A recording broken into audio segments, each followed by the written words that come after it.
Welcome back to Tao Twang.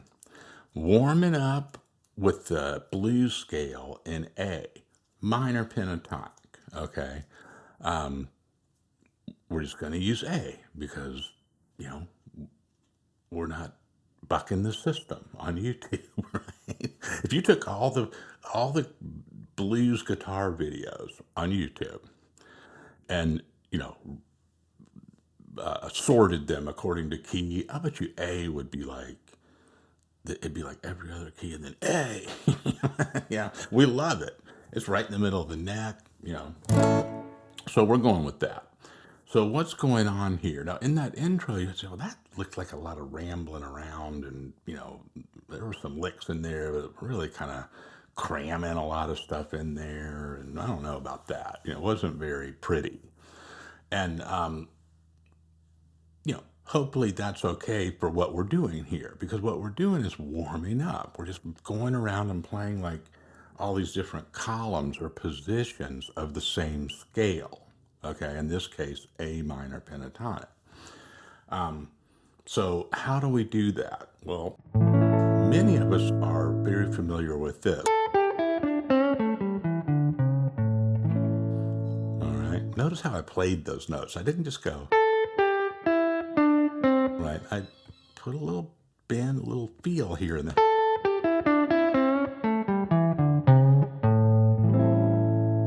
So even though it's a warm up and an exercise, you know, still give it a little bit of a style, right? So there might be some positions for some of us, just saying, where we're not as familiar. And it's not as turnkey. We don't just go right to it.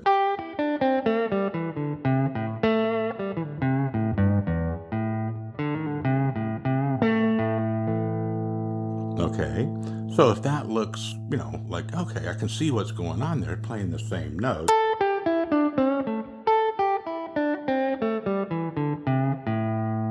All right. But I don't know, there's now, why isn't he putting a picture of it up there or something? I don't know that one down there. Well, you do, because go to the one you know.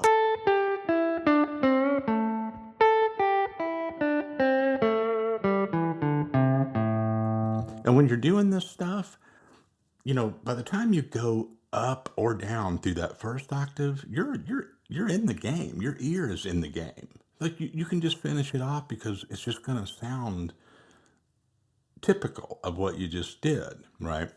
And that's a really good, just simple kind of ear training thing, where you're not distracted or not. Well, it's not a distraction so much as you're not using like your brain processing power to like just keep looking at dots on a grid or whatever, right? You're kind of doing that, when you look at the neck. So, that's enough to process the sound and what you're actually doing on the instrument. If you have to be also like looking at this thing on the screen all the time, it's really pulling you away from the instrument. Okay. So, even if you just know one of these shapes, you can do everything I'm about to do. You just have to take the challenge. So here's the first one. Now you can look at this as relate it to like numbering the shapes, like shape 1, shape 2, 1 through 5 of pentatonic. I don't do that as much. I just because I didn't learn it that way, and I don't want to. If I start talking like that, I'd make mistakes and I say the wrong one. It confuses people. So what I do is I just make the chord in different places, and I just look around in that proximity, pretty much. Okay. You could also relate it to like the cage thing. There's an A cage shape, right? So, somewhere around there, there's going to be the scale is going to be, extending around that, right? Or bundled around that. All right. The only other thing I'm going to mention here, and then we're just going to go through some of this, make mistakes and not worry about it, right? Because this is an exercise. You're teaching yourself here. We're not going to, There's no licks to get correct on this or whatever. But one thing that will make some licks kind of pop out in sort of serendipitous ways is to also kind of know where that blues note is. So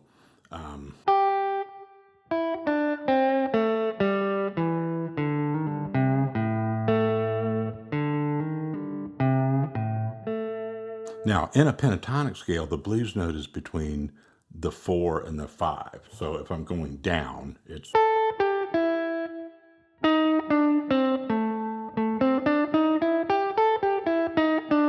you hear it a lot going down, is why I'm demonstrating it that way. So I could go.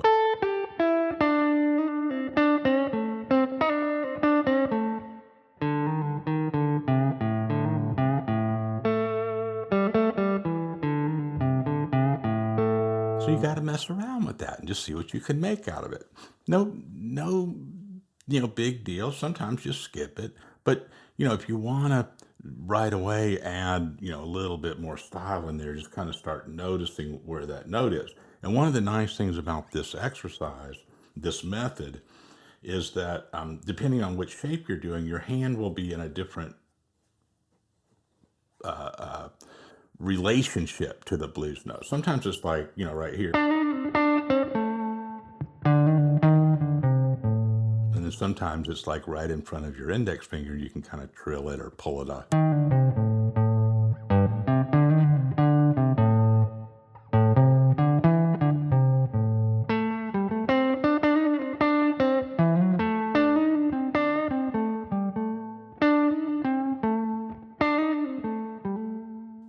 Okay, so that's another one that you can just kind of go around. It's kind of like its own little video lesson, right? It's just going around and like, using the blues scale in with different fingerings and stuff, right? The blues note and using that embellishment. So that's the only thing I'm going to mention up beyond just using the notes out of the minor pentatonic. So here we go.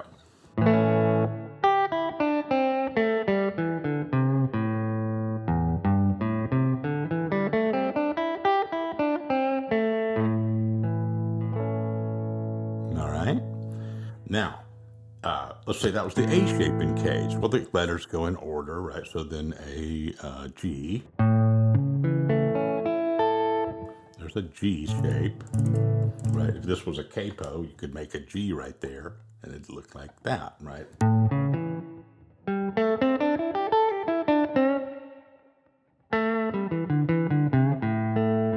See, I tried to play a major pentatonic there, which is fine. Sometimes you're going to go.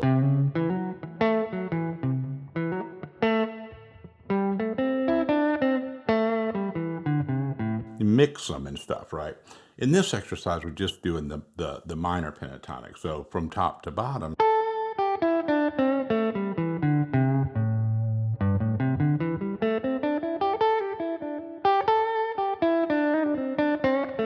Aha.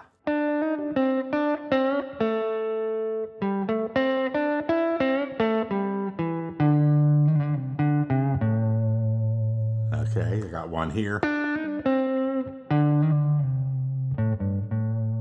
That's where the blues notes are in that one. Don't get hung up on that if it's enough to tackle just the minor pentatonic position, stay with that. But when you revisit this and you keep doing this, hopefully a little bit each day, you'll start to hear it. It's just kind of if you're used to playing in any of these blues positions, it's available in all of them. So here's our first two.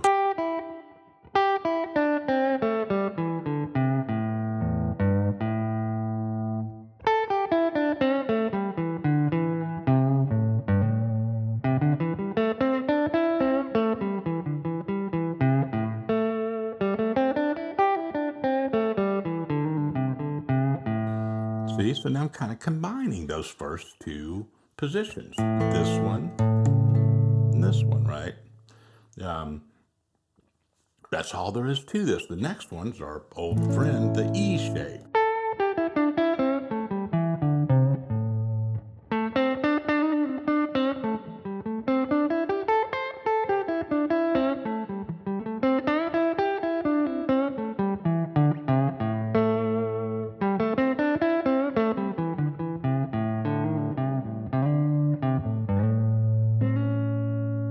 right? So now put together a little, and that's starting to sound like something.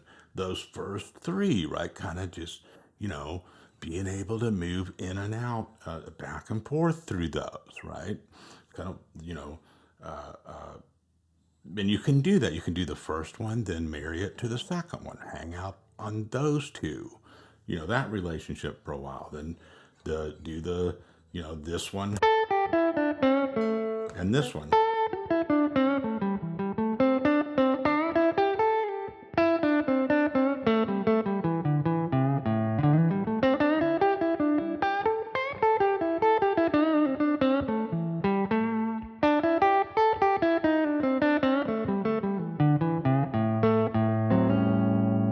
There's that little working man's thing just to finish. That's just like a neat little easy kind of. That one has a major third in it. So it's not like a minor pentatonic thing, but it's an A. Just a way to play an A chord.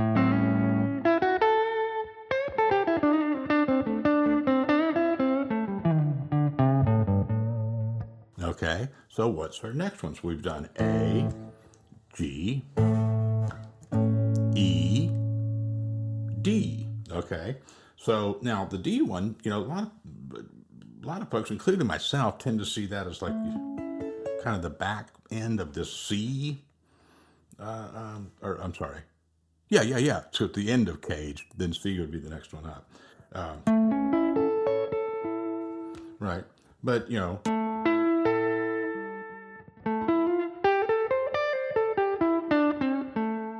we're looking for the A minor pentatonic, right? So if we, you know, stick to the program, we want, we were just here. I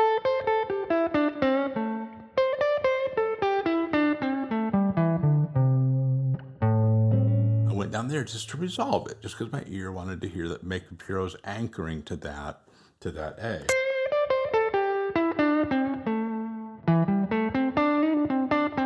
Aha.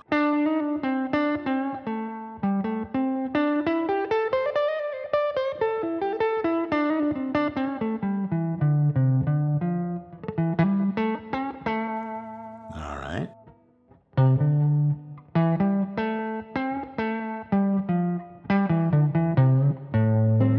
Don't know why I'm wanting to play that one, right? Maybe I'm not used to going down there, into that neighborhood as much.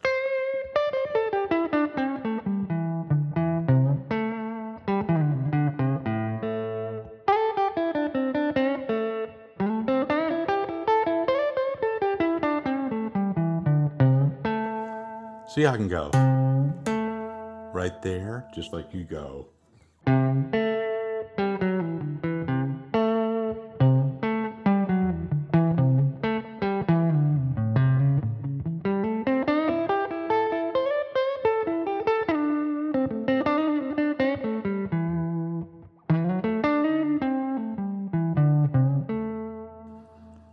There's so much stuff that you will discover that is right there. Like you're like, how's that been right next door to what I'm doing all these years? And I'm not doing it, right?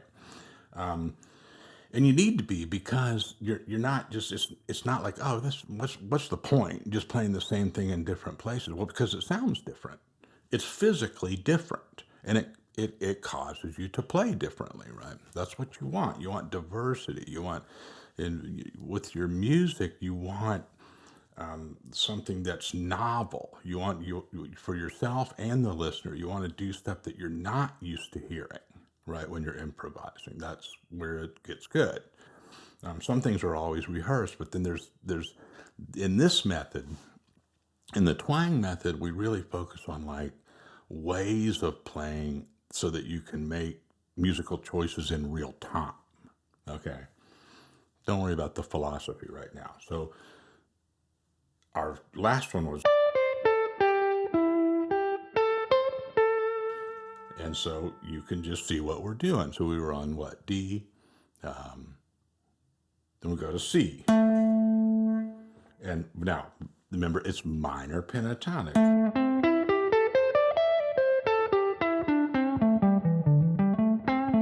There's a C major triad. Not C major, A major. See, this is why I don't talk in caged and numbers and stuff all the time. So pardon me for those that, because it just is a little too much in my way of processing to like track all of that stuff. The important part is that you can see that it's centered around that shape, right? But it's minor pentatonic for A.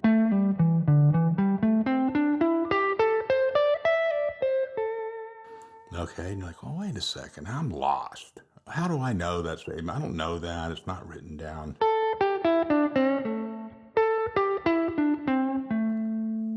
Do the work. Back it up. Find out someplace where you do know what's going on, and get up here and figure it out.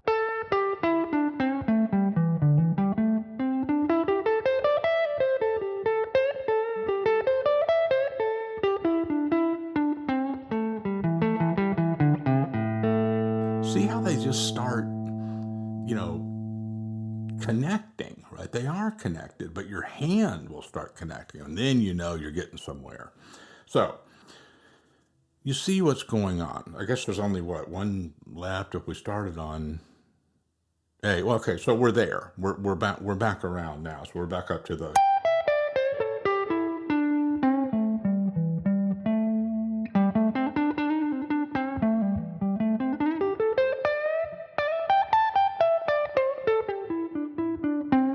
See, that's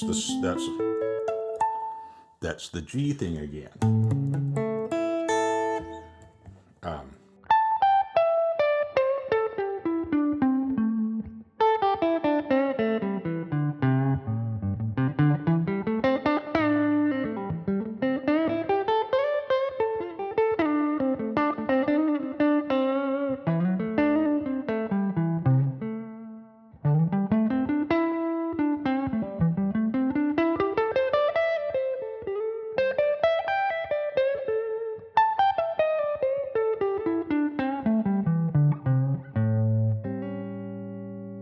all right.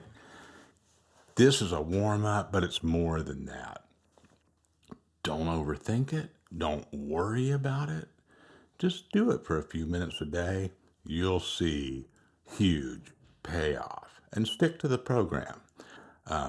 Right? Don't get distracted by, trying to do too many things at once. Just at first, just A to A. Just run that scale in all of these different places, and then try to fill out the all six strings vertically like that. Later on, most of your playing takes on more of a diagonal kind of, shaping and stuff or whatever. And you saw that I was doing that too. At some point when I really got going, I start to move from one to another more rapidly. But the reason why that's working for me is because I've spent time, invested time hanging out in each one of these shapes and really, letting myself go and get creative with it, not just staring at it and trying to memorize it, like really listening to the notes and trying to, you know, use each one of those bundles musically. Okay? Have fun with this. Let me know how it goes. I'm going to put a link to these shirts in the description this time because folks have been asking about it. I'm also putting a code in there for like family and friends so y'all can get this discount. What basically you're buying it for the same amount that we do, that me and my wife do. Okay, so this isn't a way that we make a lot of money off shirts. I think it'll save you like $5 or something. And I don't mind passing that savings on to you because I'd rather you be able to get the stuff and not have to worry about, you know, the high price of things these days or whatever. Okay, take it easy now. See you later.